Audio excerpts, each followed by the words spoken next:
Korean Potato Cheese Bread nomor 1 di Indonesia buka di Tasik coy. Omo, Gamci akhirnya buka cabang di Tasik nih. Rasa potato cheese breadnya gak usah diragukan. Debak outletnya tuh di food court apa nih. Gamcinya ada varian savory and sweet, bisa pilih sesuai selera ya. Rotinya dioles butter premium elevire yang pastinya wangi dan nikmat. Kokojo mimin si varian Gamci double mozanya. Isian roti kentangnya udah ada moza nih. Plus pakai topping lelehan keju moza lagi. Benar-benar double pisan we kejuna. Pakai bubuk nori bisa tambah chili flakes juga nih. Pas digigit langsung melar deh kejuna. Dicocol saus Korean barbecue-nya lebih mantap, pedas manis nagih.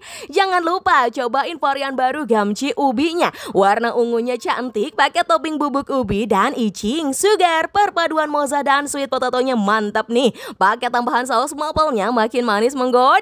Dimakan anget-anget dadakan pastinya lebih nikmat ya. Minumnya bisa disegerin pakai Gamci signature drinknya. Rasakan sensasi kesegaran rasa buah dan topping nata de coco juga selasih. Mantap pisannya. Hayu ngegamci ke ape.